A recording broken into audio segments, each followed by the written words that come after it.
Like, I just love trying to understand somebody's motivations, trying to understand what they're trying to do. Like, it's a puzzle to be figured out for me. And people are just fascinating, complex puzzles.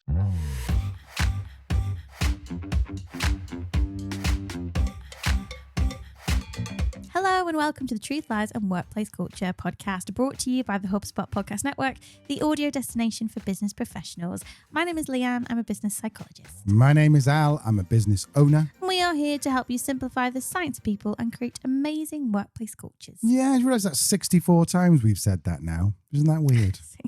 I'm not sure we have actually. Anyway, so there's plenty of things going on here at Truthy Towers. You're probably going to see lots of projects coming out from us at the moment. We've been invited to a few more shows, which is very exciting. So if you're in the UK, then in 2024, you've got the chance We'll be everywhere. Yeah, you've got a chance to come and meet us. Meet and greet, all that kind of thing. We only charge £20 per photo. We've got a keynote potentially coming up. We've got lots and lots of content. And of course, the amazing guests. We've still got about 20 more guests to bring you by the end of the year, really. We've got so much stuff to bring you.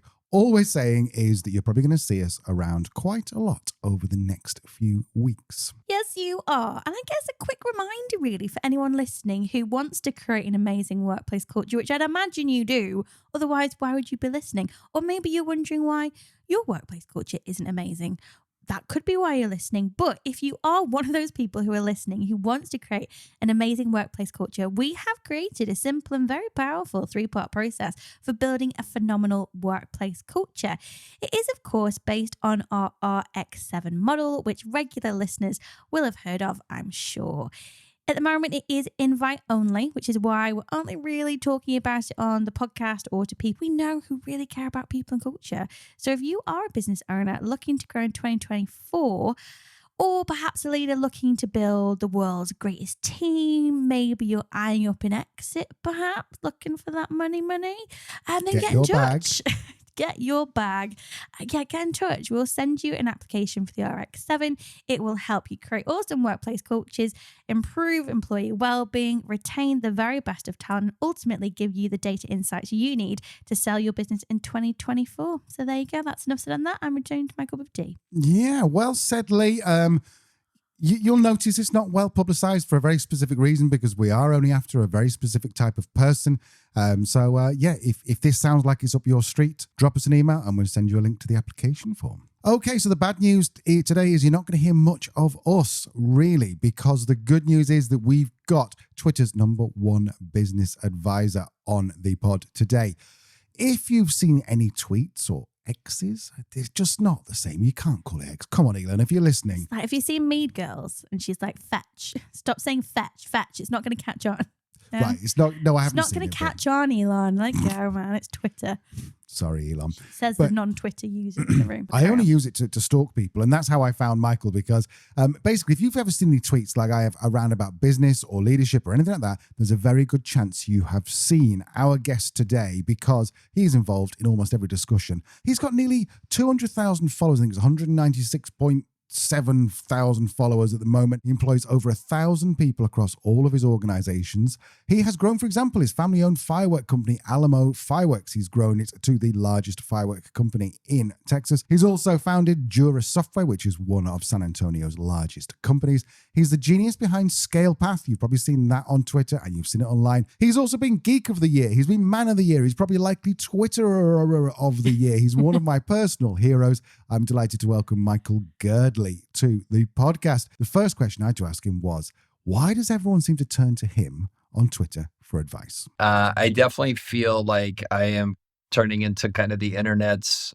weird business uncle, that uncle that you have that your mom can't really explain what he does all day. But every time there's like a business question, it's like, go ask Uncle Michael. Like, I think that tends to be my persona. I think also on social media, I'm infamous for being just like overwhelmingly positive, which is a strategy of mine. It's how I live my life, and it's how I try to do things on social media and it's intentional.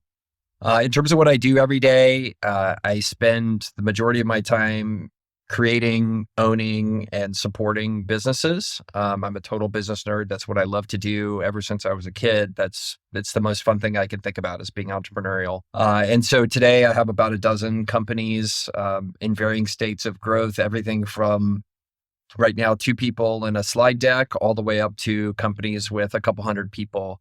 And that's what I do. I create, incubate, and grow companies. Regular listeners will know that we are fascinated by how the generational differences are playing out in the workplace. Michael is a Gen Xer whose team spans multiple generations. So I wanted to find out what he thought separated Gen Xers at work and other generations. There's a bunch of things, there's unique things about Gen X, and primarily the idea of generational theory. And I'm a total dilettante in this, but I've read enough to talk about it on Twitter. But the idea of generational theory is the way generations and groups of people are shaped is totally dependent upon when technology showed up.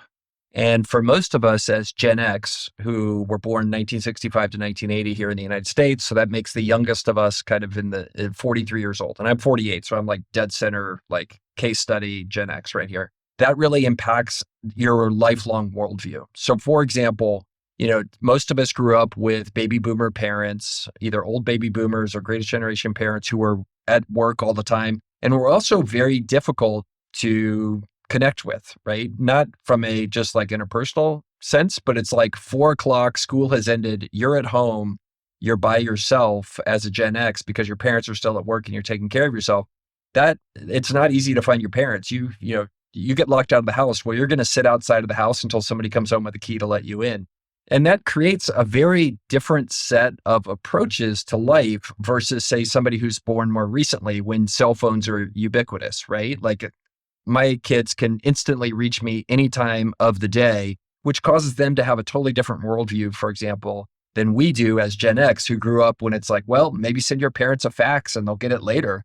Like that totally changes and impacts your worldview. And if you think about all of technology from television to YouTube and all that kind of stuff, it changes the way young people and then afterwards as adults view the world and have perspective. So there's a ton of Gen X things, but that first one you can think about is Gen X have this like huge perspective of like, I'm on an island by myself. I have to be self-reliant because that's what they were taught as kids. There wasn't immediate access to all these different resources like kids have today.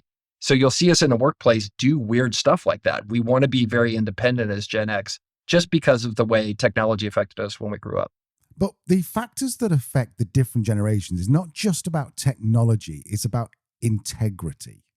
One of the biggest complaints these days online about the younger generations is that they're a little bit flaky. Now, again, this is not my words. This is what you'll see on Reddit, Twitter, anyone who's tweeting about Gen Z, that word often comes up. And whether that's true or not, it is interesting to understand why older generations think this about the younger generation. I'm a Gen Xer too, so Michael thinks it's down to not really having much choice about the matter.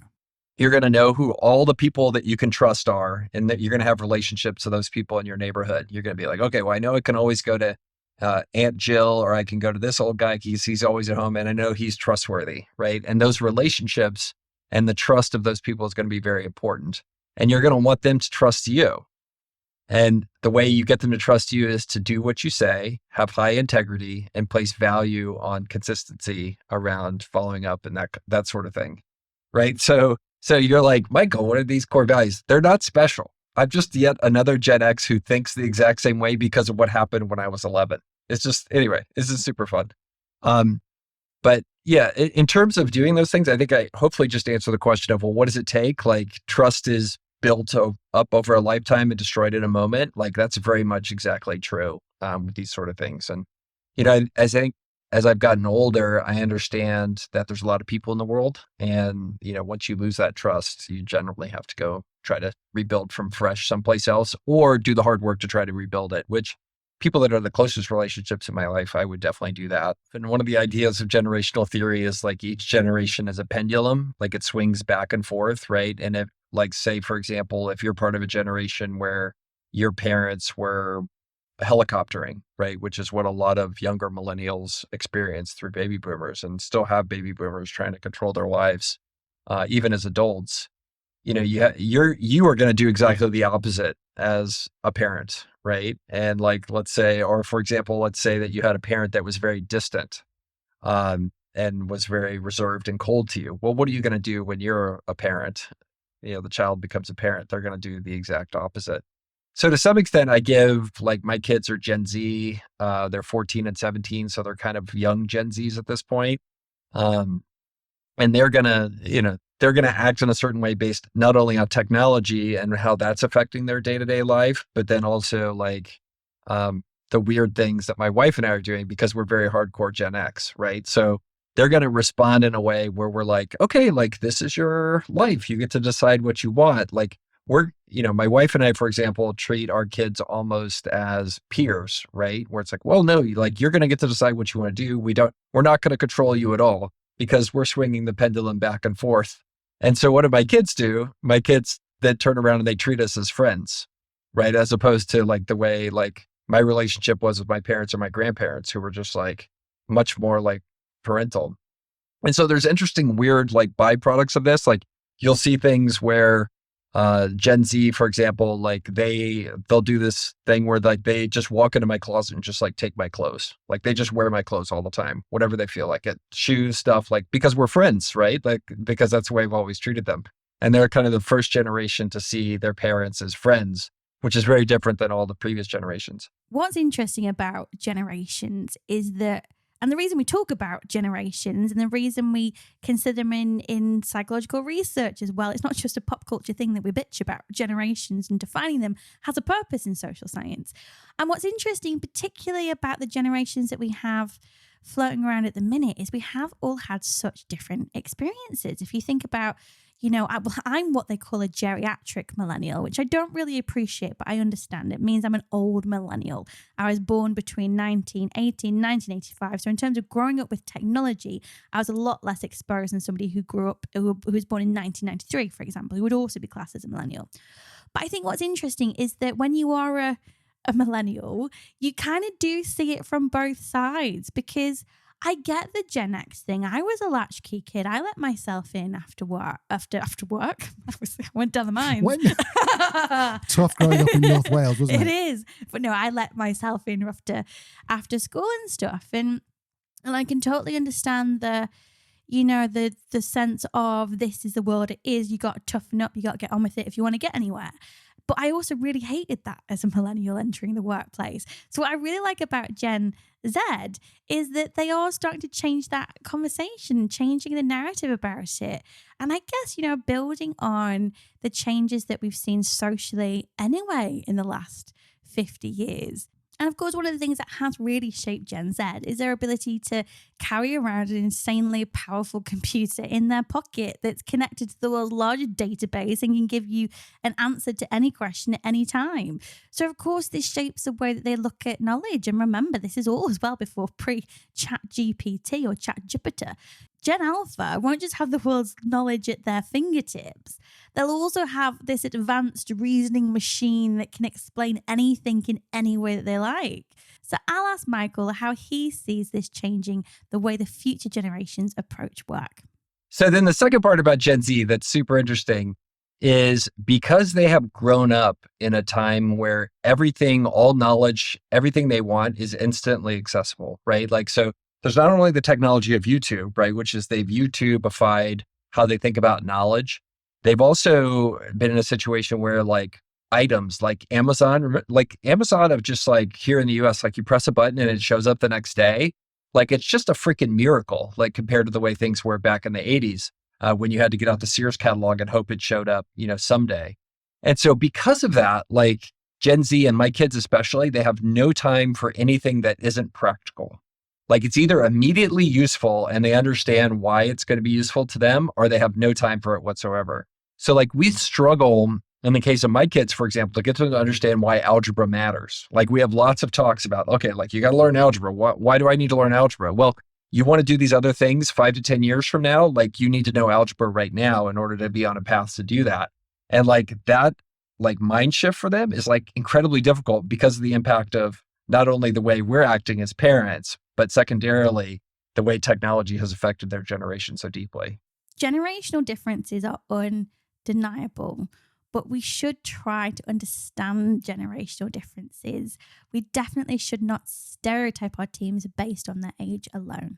I think that great leaders need to understand that people are not widgets, right? They're not uniform and not everybody wants to be treated the same way. So generational theory and individual intelligence, what's going on in people's lives, where they are in their life, what's happening with their family, what their dreams and hopes are. I think those are all part of it.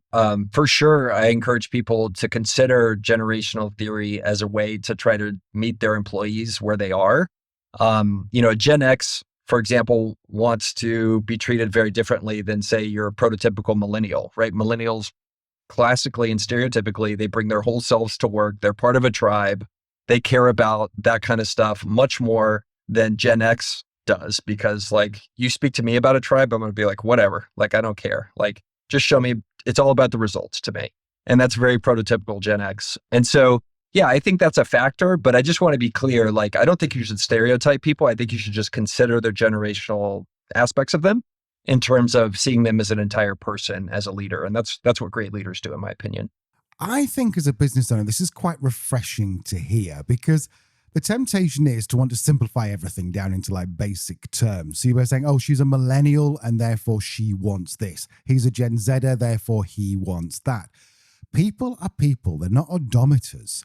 They're not just there to register the passage of time. One of the things that makes Michael such a respected leader and deal maker is that he understands people.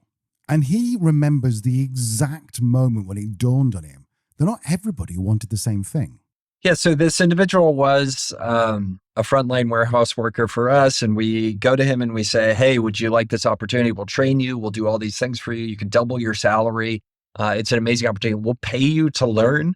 And so we go to him and we pitch him on this. And I'm like, well, yeah, this is an instant yes. And this person said no. And I was like, what? Like, you don't want to do this? And it was at that moment, like, I visited with him and he's like, no, I'm just happy just doing what I'm doing. Like, and to me, it was like so confusing. I was like, well, why not? Like, well, like, this is, my father worked in a warehouse. I'm going to work in a warehouse. I'm happy working in a warehouse. I don't really want to take on the additional challenge. And that was just an opportunity for me to learn as a CEO. And as I started to get this idea around leadership, that everybody that you work with is different, with different perspectives. And just because I felt immediately ambitious, like, oh yeah, I should totally go do that, and I would have taken that decision in a heartbeat. His psychology was one where he just had different set of values. He was happy just with the status quo. And ultimately, like, he was so sure of it, like, I couldn't really argue with it. I was really just like, okay, well, sounds good. We'll find somebody else. And ultimately we did. Here. I think understanding people is one of the most difficult but most rewarding skills a manager can learn. And I think, if you really want to get into the psychology of people, it takes continual learning.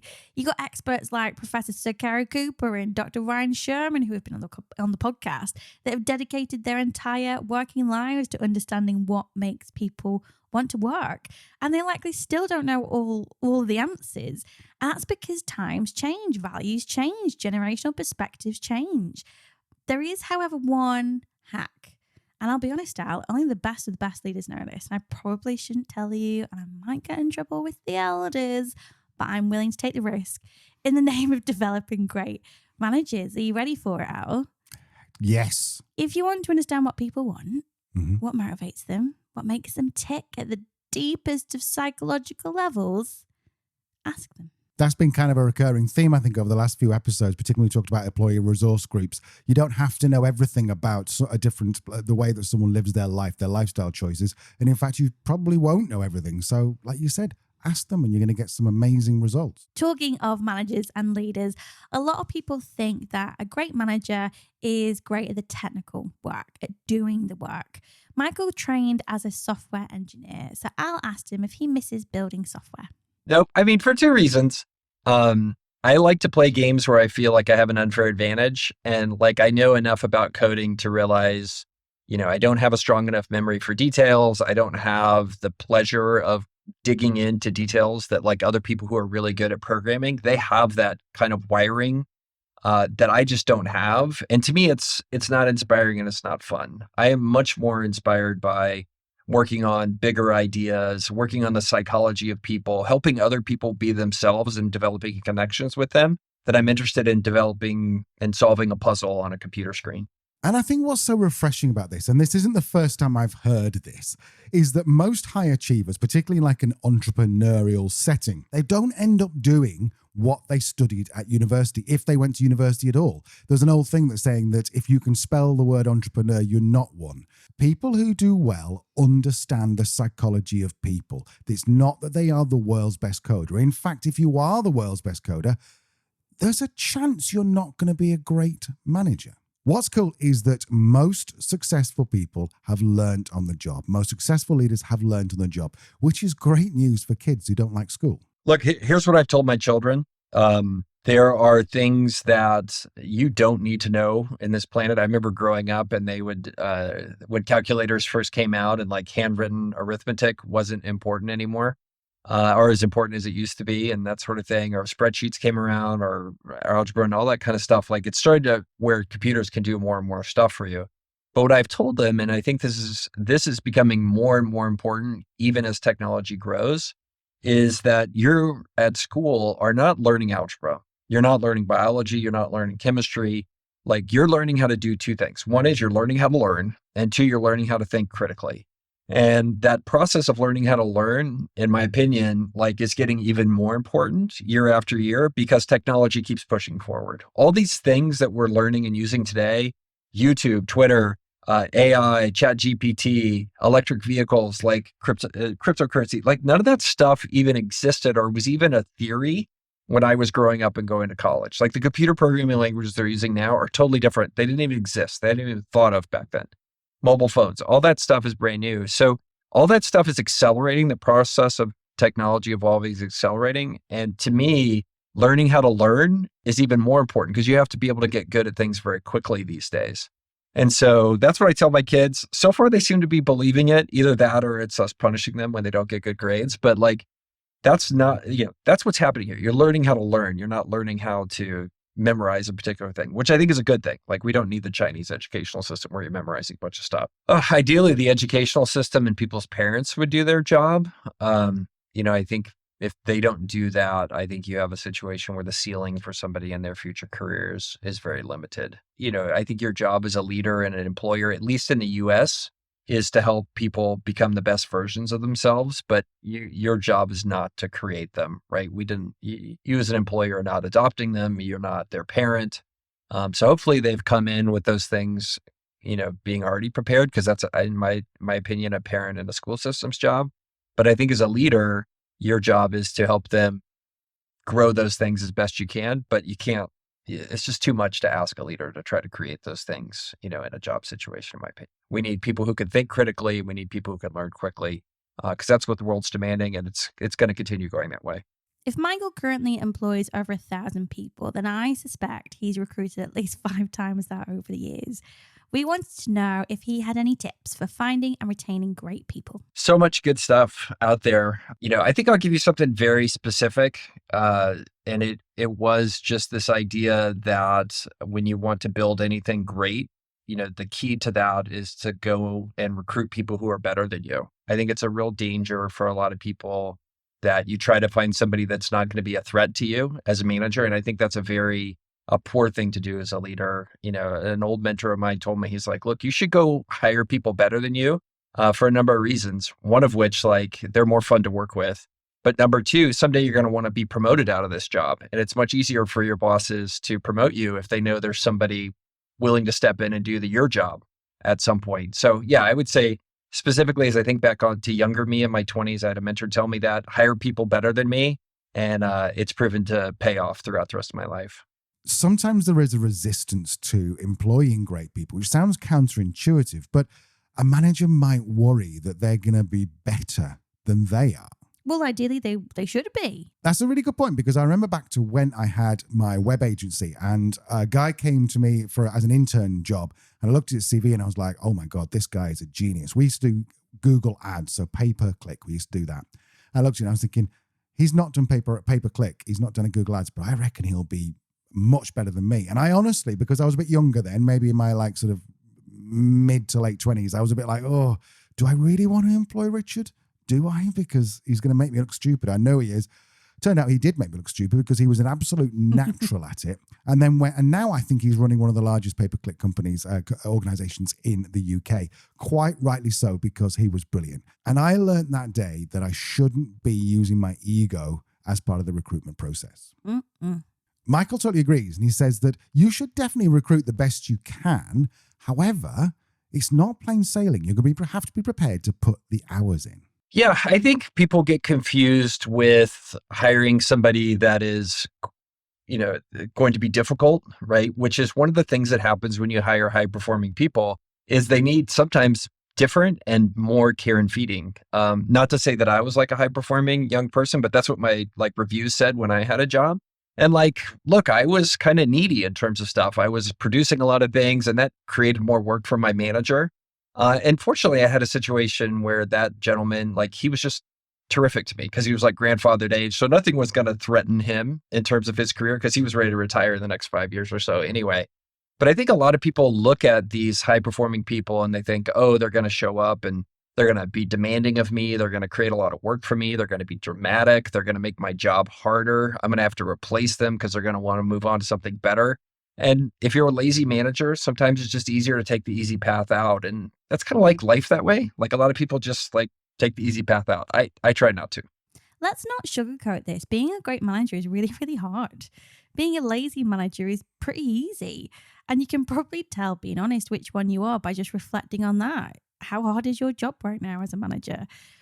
But, as employees, I guess the thing is we do learn a lot from both. We learn as much from the bad managers as we do from the good. And the other interesting thing about high performers is, if you are wanting to recruit a high performer, a superstar into your organization, during that recruitment process, try to identify one thing. Try and identify if they are coachable. If a superstar is coachable, they won't make your job harder. If they're not, then progress with extreme caution. As a psychologist, I wanted Al to dig deeper into why Michael thought he's made the choices in life that he has. There is some stuff that happened in my childhood that explain why I'm super in touch with all the little nuances and all the psychology of people. So, it's not really a secret. I had a pretty crappy high school experience. Here we moved when I was 12 and I moved from, I think a pretty, standard American setup in terms of schooling and social environment to one that was at the time, and I think still to some extent is, a very high pressure, schooling area. And I didn't fit in super well. And to eventually get to a point where I figured out how to navigate that, being a bit of an odd person. That's just the other thing I've gotten totally comfortable with. I'm an odd person. I'm comfortable in my skin now. But back then I had to start to learn how to read the tea leaves and start to get psychological about understanding what people's motivations were. And growing up here in Texas also is a place where people are the opposite of being very direct. Not as much as the Brits like to not be direct, but we're kind of in the same vein.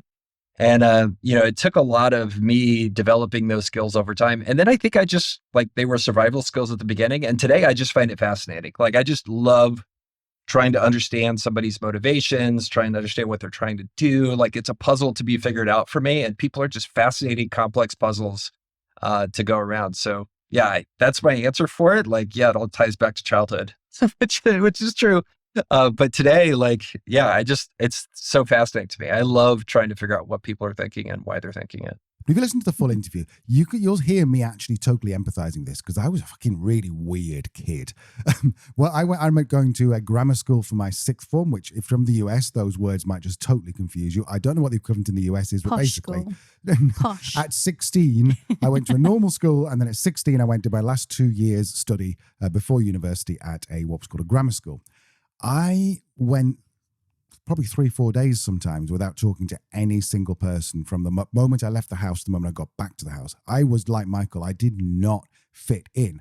But this made me a better adult, I think, because I had something to prove. I remember I was a pub manager and I used to sit back and go, right, okay, we're going to do £80,000 this week. This is 20, 30 years ago. £80,000 this week, and I have been the one who's put this together. Look at all these people having a great time. I put it together. That kind of that ego wouldn't have been there if I'd had an ego as a child. So I wanted to know, should we allow our children to face adversity, or will adversity actually make them a better adult? I think my wife and I strongly believe that if you live a childhood without struggle, without setbacks, without conflict, you're just delaying going through and dealing with those things until you're an adult. And you see these people that unfortunately, like, they grew up without constraints, they grew up without any setbacks, their parents protected them. And to me, like, they turn out to be not very fulfilled adults. Like, they don't have direction, and mom and dad are still in there helicoptering on them. So, my wife and I very much agree that our objective as parents is to create amazing, well-adjusted adults ready to go out and do whatever they want in the world, and not to create the absolute best childhood for a child. I think that's a huge mistake. I see it on Twitter all the time. People are like, my child is going to have the best childhood ever. And I'm like, no, no, no, no, no, no. Like, your job is to create an amazing adult as a parent, not to provide the most, like, glamorous, beautiful, pain-free childhood possible. So whenever I see now, like, my child going through struggles, like, my job is to coach them and help them and figure out how to deal with these things now, rather than trying to do that when they're 25, because now is the time when they can go through those struggles. And if it was like me, being in a position where I didn't get along well with people in high school, and I still am kind of motivated by that, like, for full transparency, or if it's other things going on, failing a class or any that kind of stuff. Do I feel empathy for my kid? Absolutely. Do I know it's necessary for them to go through that to be amazing, well-adjusted, successful adults? Absolutely. So it's both, to answer your question specifically. We couldn't have someone like Michael on the podcast without asking him about the future of work.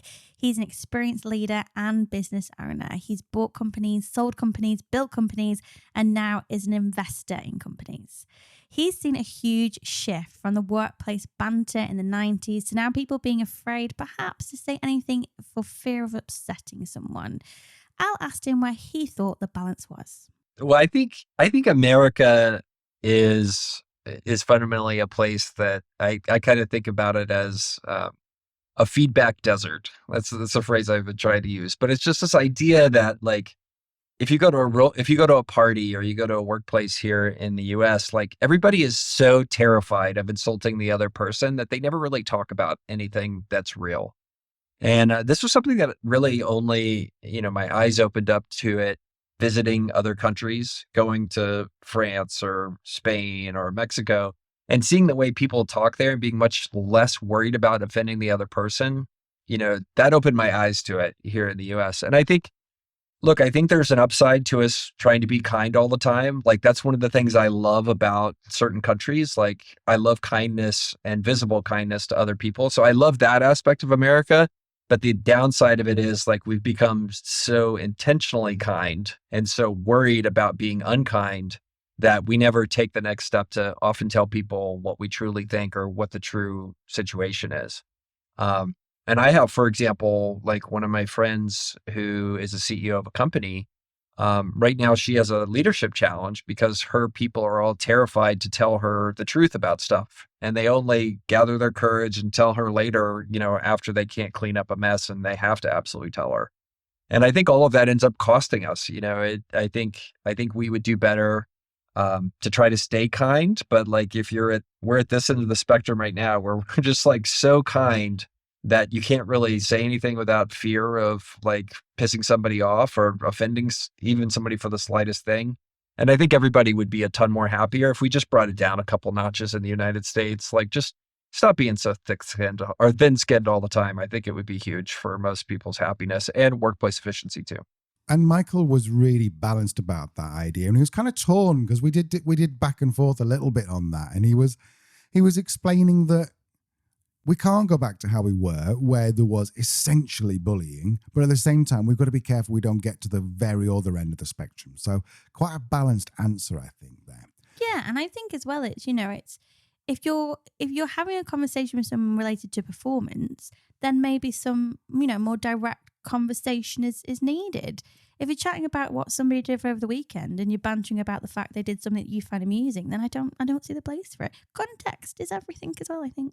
Absolutely. And over 30 years of investing in companies, building companies, buying companies, as Leanne said, I had to ask him, where does he see the future of this? I mean, regular listeners know that we are both very bullish on AI. We use ChatGPT extensively. It's just recently, there looks like an app store for ChatGPT been released yesterday. That's going to be really interesting. So I think the future is rosy, but I want to see if Michael agreed. Yeah, so I think large language models are really interesting because they're going to do the same parallel as what the spreadsheet did in terms of like work, right? It creates a situation where we're going to take existing employees and we're going to make them a lot more effective. It's also turning into like its own new programming language, akin to what people are doing with Microsoft Excel. There's people who are becoming incredibly good at writing these prompts, and you're seeing them, they're pages long, and then the LLM produces stuff on the other end. So there's lots of talk about it killing jobs. I think it's not killing existing people's work. It's just making the people that are here much more effective. Now, does that mean that because they're more effective, companies won't need to hire more people in the future? Absolutely. But it's also a situation where I don't think people should be scared that some large language model is going to come in and take their job tomorrow. Because frankly, it's not going to do it any more than the calculator did, or the computer did, or the spreadsheet did, or the mobile phone did. Like, these are just going to make the existing humans that we have much more efficient, the company's more efficient. And when all that happens, actually, the employees get paid more and they're happier. And so I think it's a net good thing, just like almost every single other technological advance we've done. It makes people's lives better. And so I'm very optimistic about them. And I think all the scare tactics are really kind of overblown. And of course, we had to ask Michael about the argument, the debate of 2023. Where does Michael stand on remote versus hybrid versus in-office working? It totally depends upon the company's situation and the company you want to build. I think all these people that are telling you that remote work is the only way to go, or hybrid's the only way to go, or in-office is the only way to go. I think, number one, it's somewhat a stylistic choice, but then it's also one where it depends upon what the situation is. If you're doing a small startup and it's a lot of connectivity amongst the people is really important, you need to be in the office together, but it's not the only way. And so I think, every time I see the argument, I'm like, yeah, they all have their place. And I think just the best thing about remote work is it has the potential to, to raise the tide for all boats, right? These opportunities that potentially weren't possible before, remote work just makes them possible. And so I'm very bullish on it. I love remote work, but I also love hybrid work and I love in-office work, and I do them all, and my companies do them all, just depending upon what's best for the company. So I think what Michael's saying there is it depends, which is an answer I very much appreciate.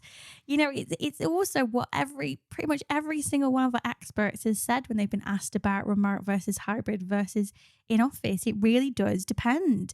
If you think back to our 4-day work week episodes, even we had the world expert on the 4-day week work who ran the global pilot, Joe O'Connor, and he was the first to say that, these kinds of things like the 4-day work week will work for some organizations and not for others. And I think that's true of remote versus hybrid versus in-office working. It depends on the kind of work you do. It depends on the amount of collaboration or deep thinking that your work requires. What is for sure is that having your team work from the office won't make you a better manager. So leaders, if you are feeling like you are losing control, losing influence, perhaps losing some sense of camaraderie in your culture, maybe focus on improving your competence rather than changing your context.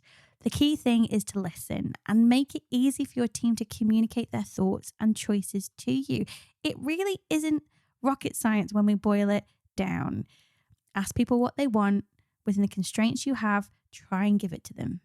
Kimberly also mentioned this from First Direct a few weeks ago, that one of the greatest strengths of the bank was to be able to go direct to the CEO with any concerns and any feedback, and the CEO would listen. And that, perhaps, Al, is rule 2 of Great Manager Club. Be approachable. I love it. Great Manager Club. I like that.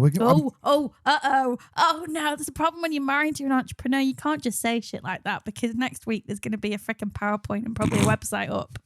I'm just thinking there must be a play on words with a Fight Club. So I'm going to be, me and ChatGPT, we're going to chat about that later on over a small gin and tonic. If you're not following Michael on Twitter, just search for @Girdley. You can see how long he's been on Twitter because of his handle. He's got like a 6-letter handle. You can go and find him there @Girdley. You can go to girdley.com. Also, I believe he's got a new YouTube channel called Girdley World. I'll put a link in the show notes to that. He also has a newsletter, which you definitely subscribe to. And if you're interested in joining a group of like-minded peers who are turning over somewhere between $500,000 and $5 million, Michael's created something that might just tickle your pickle. ScalePath is a business that we incubated this year. It's a CEO peer group that we're super proud of for companies anywhere in the US or beyond that want to scale past 5 million in revenue. It's for folks that aren't ready for Vistage and YPO or EO or any of the in-person networks. It's a great virtual opportunity for them. So we're building out a really special thing. We're over 100 members and would love for anybody that's a small business person that wants to scale to give it a shot.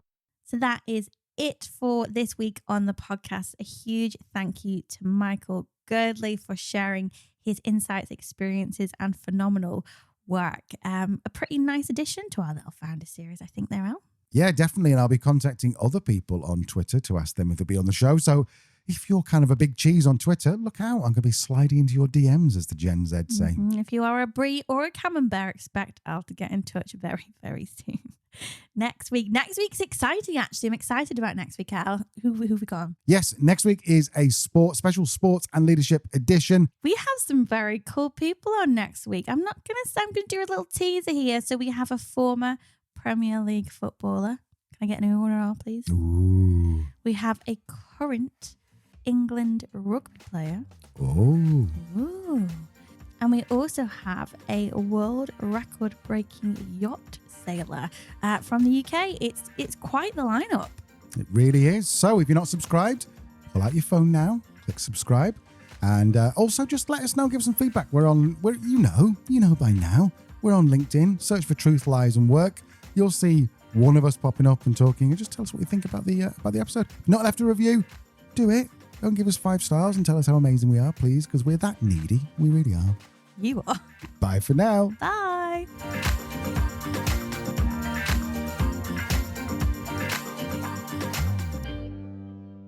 I like my pickle tickled. That's going in the outtakes. You're quite good with the left-hand trackpad, aren't you? I have a hand and I can use it to track. It took me a couple of weeks to train myself to use the left hand. It says What more she about said. you than just about me. Oh, this is all woke rubbish. But at the same time, he wasn't saying, let's go back to how we were in the 90s where you could just take the mickey out of someone who's only got one leg. You know, it's that kind of... I'm going to do that again. Where that came from. I don't know what they do. That's going in the outtakes too. I don't know what they do.